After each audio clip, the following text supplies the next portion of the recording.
Did I become too busy this week to do a new episode? The internet says it's true.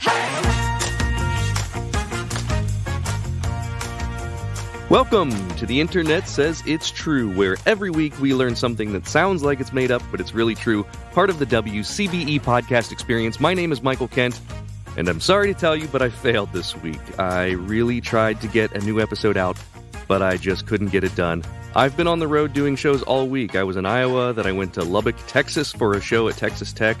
Then I was in Pennsylvania, and from there up to upstate New York, and then back to Texas for Texas State, and I've been having a great time performing. The audiences have been fantastic, but I am absolutely exhausted. With the news of NASA's Artemis mission and our revisiting of the moon landing, I wanted to rewind to an episode I did all the way back in October of 2020 about how spacemen poop and pee.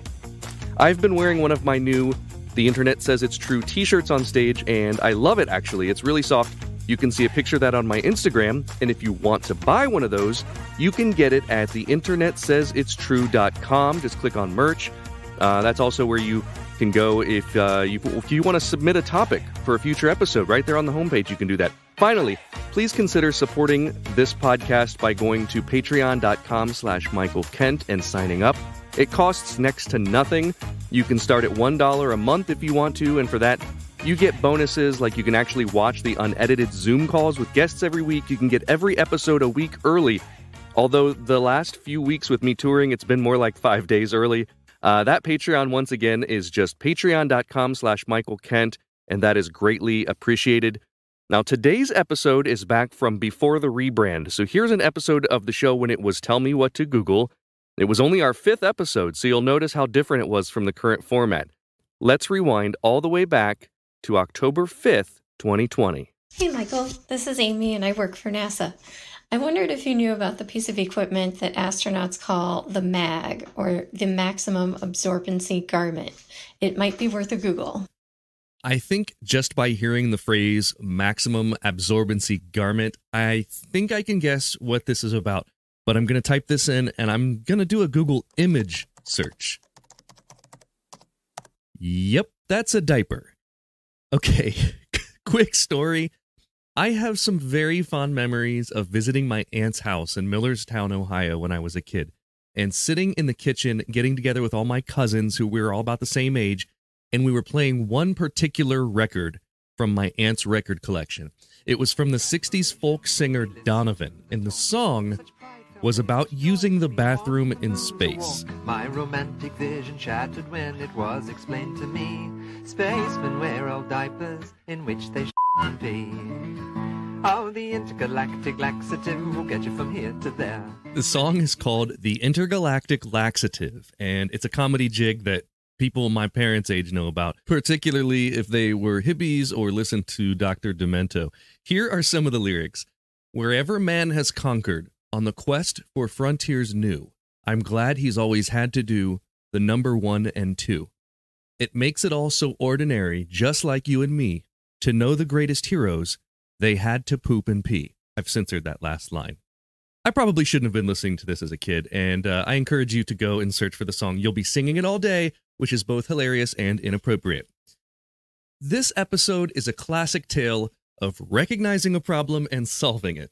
As soon as NASA started sending humans into space, they had to start solving the problem of how those humans would handle their bodily functions like they do here on Earth.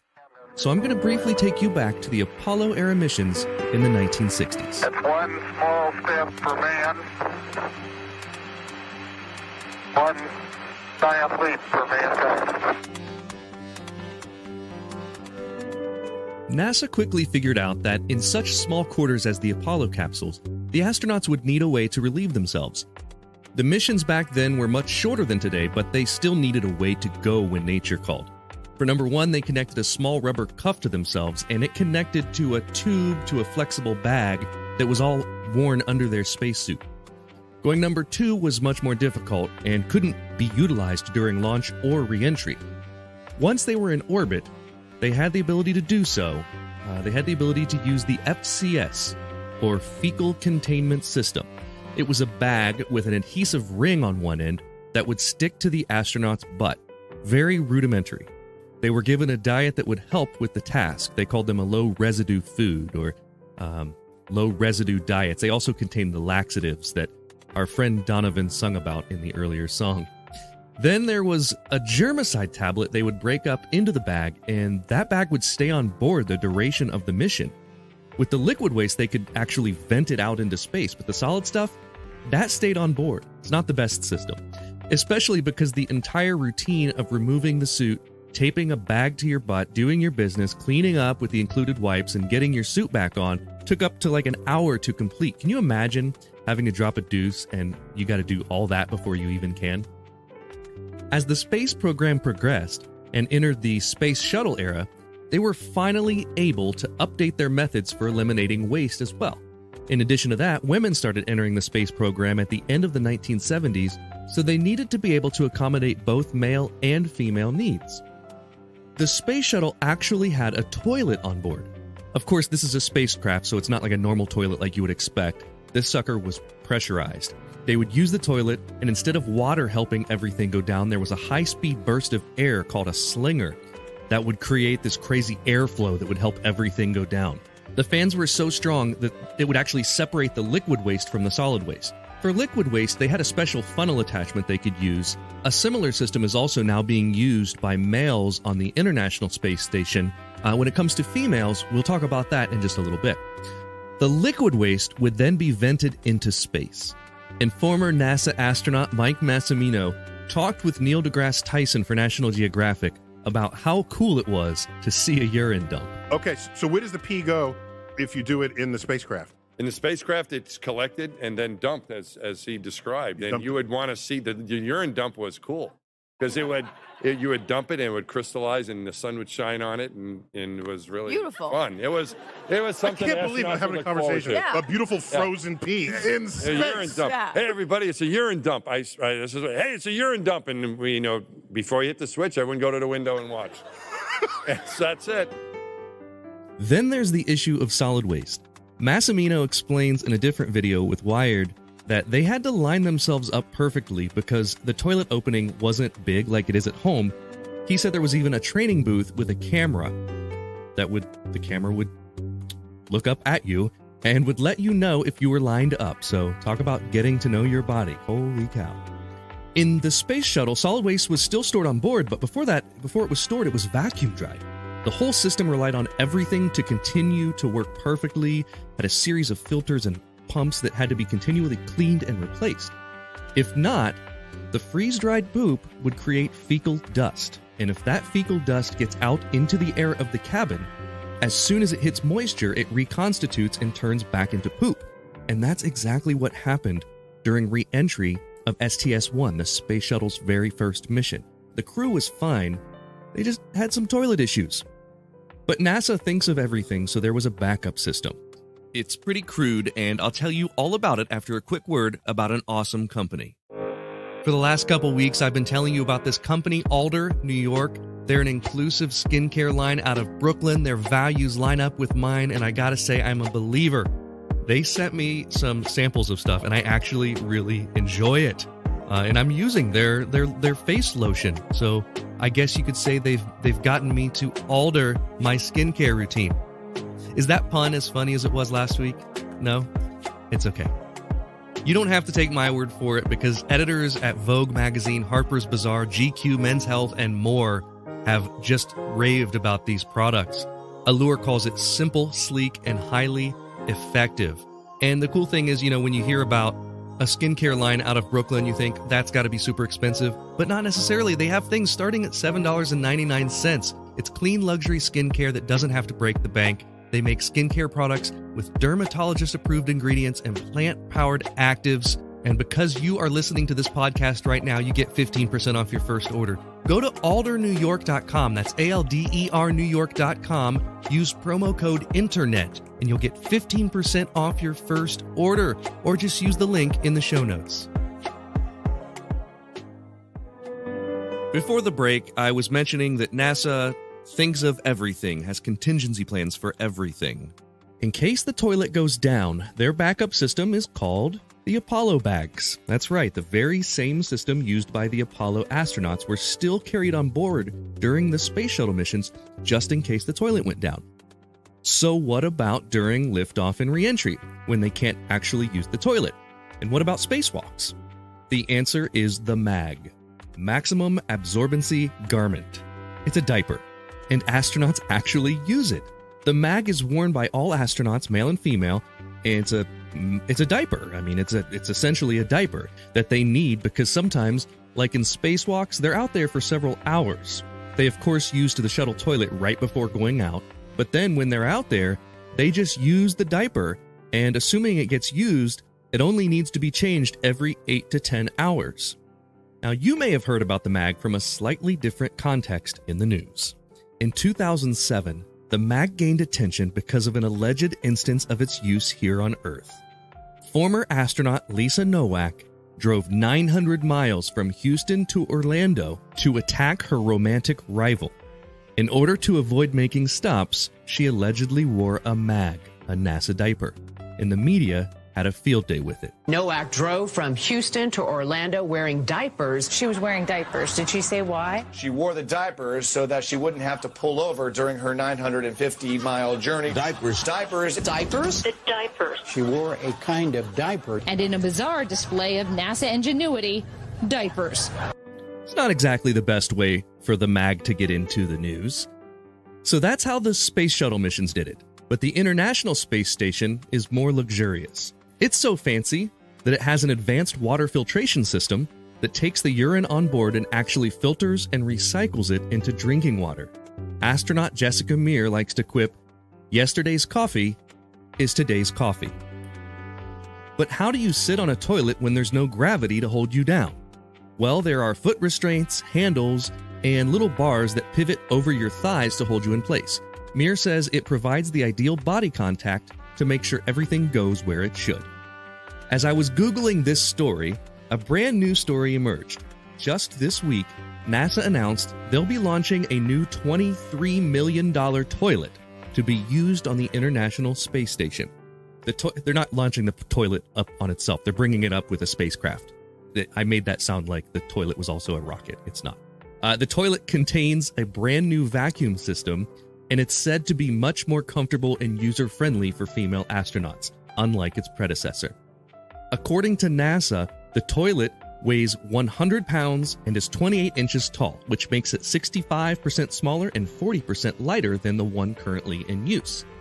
Melissa McKinley, a NASA project manager, told the BBC that the main focus of this new toilet was to make it inclusive of both male and female astronauts.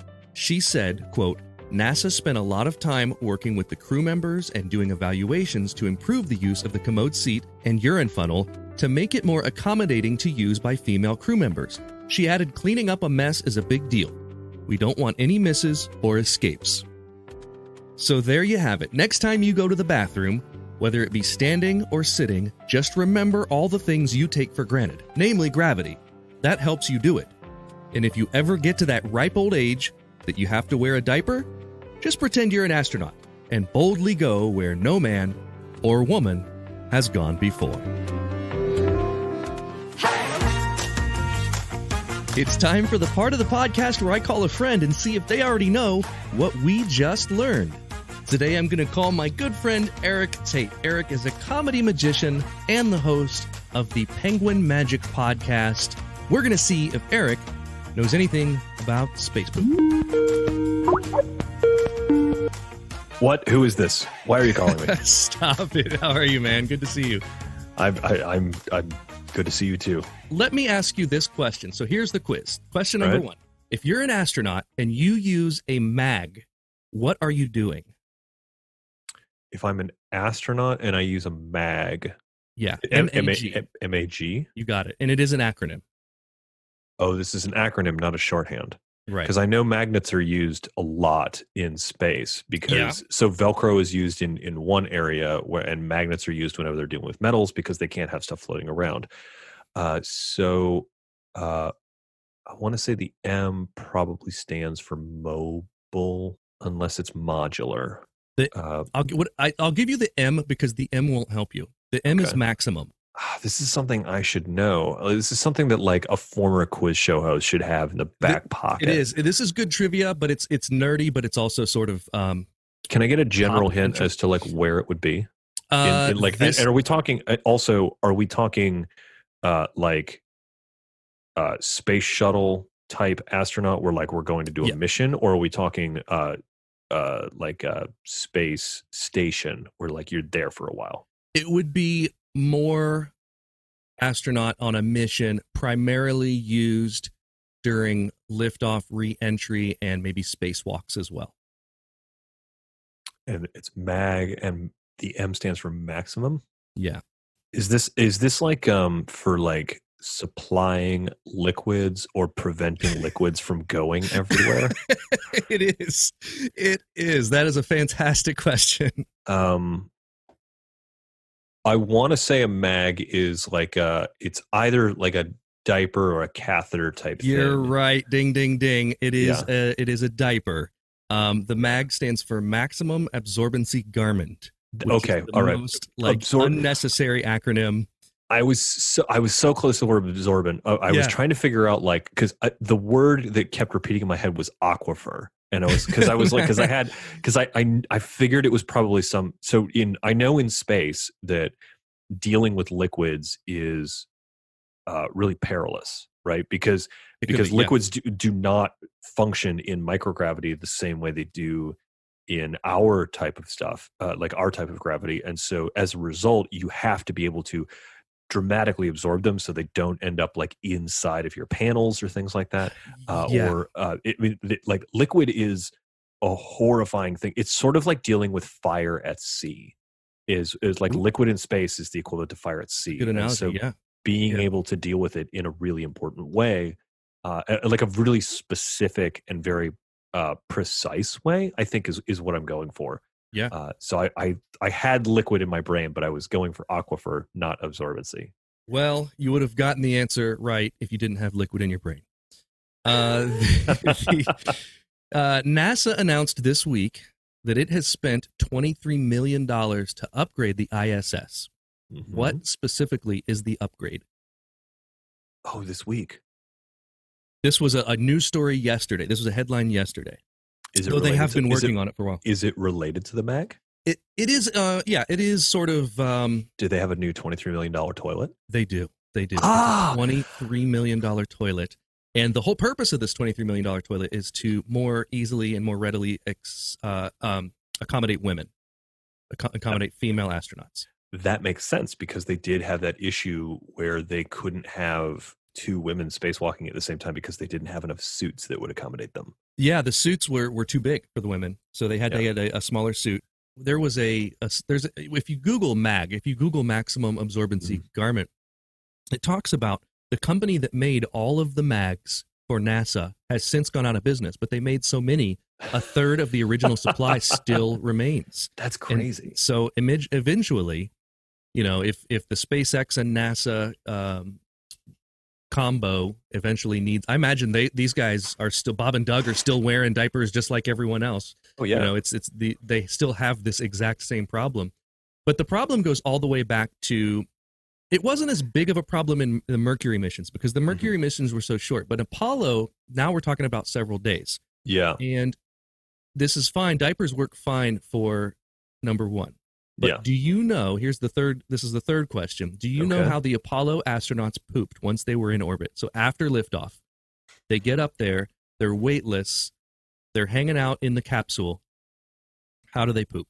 Do they crack a porthole and create a vacuum? just get their insides sucked out? I would have to say, so knowing, I've listened to a lot of interviews with Buzz Aldrin, which if you've never done that, you really should, because that is one cantankerous old expletive. I've seen the video of him punching the dude for saying that he never walked on the moon, which is fantastic. So there's a really great podcast I listened to called No Such Thing as a Fish, and it's the researchers for this really great quiz show called QI, and also the researchers for the Museum of Curiosity, which is a really great radio show on BBC Radio 4. And the premise of the Museum of Curiosity is that it's a radio show and they have this sort of virtual museum that anyone can donate stuff to, and they had Buzz Aldrin on, and they handed him a singing birthday card. You open it up and it sings happy birthday. And they were like, so that birthday card has more computing power in it than the computer that you used to land on the moon. And Buzz sort of like threw it down and was like, well, did it fly around the moon and then come back and land? And he was like really pissed off about this birthday card where they were like trying to illustrate something interesting, and he was like, he's cantankerous AF, as the kids say. Now, but how did they? This is the interesting part, because it is a very simple, low tech solution. They literally pooped in a bag, but what I was getting at was I knew they didn't have a lot of space, so I assumed that they would just sort of like free poop it into like a sort of controlled area, and then maybe like that's exactly right. If they needed to pinch it off, they would like grab it from the bag or whatever. But like, that brings up a completely different very topic. Low tech. We didn't talk too much about the hygiene part of this, or pinching it off in this podcast, just for the sake of it. I'm trying to keep it somewhat clean. This is a dinner time podcast. People usually listen to this over dinner. This is the 5th episode, and we've already had. This is the second one about poop that I've already done. But the bag itself, I think that speaks more to the guests that you bring on than you're hosting. Maybe. The bag itself, they called the Fecal Containment System, because the FCA, they're all about acronyms. And it had an adhesive ring on one end of the bag, so you would literally affix the ring to your butt, and and just poop into the bag. And then it would just, much like a MRE does for the military, it's got everything you need in there. So there's if you need silverware, it's in there. If you needed in this case, if you needed like wipes, when you open the FCS, the wipes are in there. And there's also a germicide tablet that you break and you put into there, and then you just seal the bag up, and that was it. They kept it on board. Would you ever wear a diaper? Like if you didn't need one for for health? Like would you, if you were like an all-day music festival, like say you're in like Glastonbury or something? Not an all-day music festival, but if I was going to drive cross country to confront an angry lover that I had been on a space shuttle with, I would totally wear a diaper, because that's the most efficient way to drive across country to confront my coworker / lover. It's interesting to note for the listeners that Erik has not heard the rest of this podcast, and he does not know that we just talked about this at length. The fact that you know that makes me immensely happy, and the fact that whenever I have a Rolodex-like memory of people who have driven cross country to confront their coworkers / lover while wearing a diaper. It's just, that's at the intellectual fingertips, baby. Coworker / fellow astronaut. That was a great story. Like it was. That was peak news as far as I'm concerned. And you got to think back to what I told you about. There is a finite amount of those diapers, and she decided this was important enough to use at least one of them on this lover's voyage. What could be more important than confronting a coworker / lover and needing to do it in such an efficient manner that you would wear a what mag? I'm curious about. I think only an astronaut has that mind, that they're like, okay, this is 900 miles. I've got it timed perfectly so that if I leave now, he will probably be home, or she will probably be home, or whatever. And if they're not home, then that means that I have stopped for gas, or I've stopped to use the restroom. So, my car will only get there if I make one gas stop. But if I add an extra 2 minutes to that gas stop to go in and go to the bathroom, I'm going to miss it completely, much like, Apollo 13 changing course by 1 tick of a degree, and that makes them completely miss Earth. I think the most important thing to take away from that news story is that really every astronaut is a perfect blend of passion and engineering. And it is the ratio of their passion and their engineering that determines whether or not they make it to Mars or whether or not they make it to Orlando.